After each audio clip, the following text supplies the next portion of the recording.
Ça vous fait les gens, c'est Manu Usine. Alors aujourd'hui, on parle du PC Powerbox de chez Grosbill. Donc on l'avait trouvé à 700 et quelques, on le trouve moins cher. Hein. Il est sur Grosbill à 642 €. Hein. Je trouve que c'est un très bon rapport qualité-prix. Je vais vous le montrer tout de suite. Voilà, c'est celui-ci. Donc on commence directement, on va voir ça en détail. Il a un i5 10400F, donc pas overclockable. Hein. Donc un très bon rapport qualité-prix pour cette tranche de prix, hein. Tout est relatif au prix évidemment. Donc pour 642 €, je trouve que c'est très correct comme processeur. Donc malheureusement, il sera refroidi avec le ventilateur de base, mais vous pouvez rajouter, parce que celui-ci va faire du bruit. Hein. Il va faire du bruit, voilà, je vous en ai sélectionné un. Comme d'hab, le Thermalright X120 SE, vous connaissez la recette, hein, 20 €. Il est vraiment pas mal. Hein. Et en plus, il a des RGB, si vous voulez voir les RGB à l'intérieur. Donc, comment je sais quel ventilateur ajouter? Comme d'habitude, vous allez sur le site du constructeur, vous tapez le nom du boîtier. Ici, le nom du boîtier, c'est Masterbox Q300L. Donc voilà, vous tapez le nom du boîtier et on voit que, par exemple, le support pour le clearance CPU couleur, la place pour le refroidissement du processeur, c'est 159 mm. Très largement. Est-ce que notre Thermalright il rentre dans le critère? Notre Thermalright, il fait un maximum de 148 mm. Voilà. Donc 159 mm et l'autre fait 148 mm. Donc ça rentre largement, tu auras même encore de la place. Donc voilà, vous pouvez le remplacer par celui-ci si l'autre devient bruyant. Pour 20 €, franchement, ça coûte rien.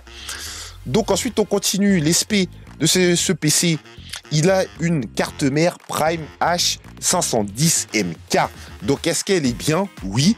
Elle a du PCIe Gen 4 pour la carte graphique qui ne sera pas limitée par un vieux PCIe, hein, parce qu'elle en a un bon, elle en a un récent. Et elle a du PCI 4.0 pour le SSD. Voilà, pour le SSD. D'ailleurs, ils ont mis du M.4, ils ont bien fait. J'ai trouvé un SSD pas cher grâce à eux, hein, mais bon, la vitesse de lecture, elle n'est pas terrible.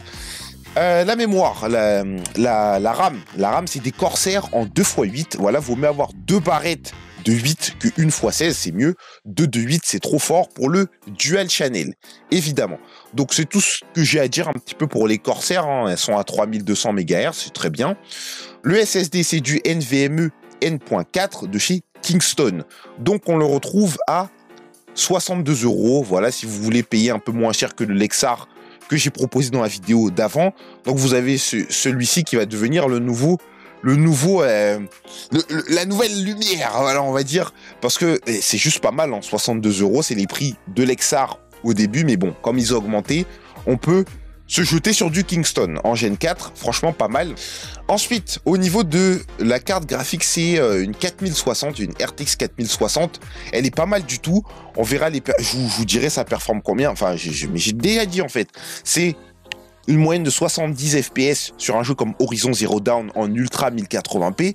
Je trouve ça pas dégueulasse du tout, hein, pour ce rapport qualité-prix. Donc, on vous donne le choix, soit Asus ou MSI. Portez même pas attention, n'importe lequel, la marque que vous préférez, on s'en fout. Il n'y a pas d'histoire de performance, c'est du pareil au même. Voilà, donc pareil au même. Et l'alimentation, évidemment, 550 watts, 80 plus bronze. Le 80 plus bronze, on rappelle, ce n'est pas une histoire de performance, c'est une histoire d'économie d'énergie, tout simplement. Voilà, 550 watts, c'est très suffisant pour une RTX 4060. Ça rentre largement dans le panier, voilà.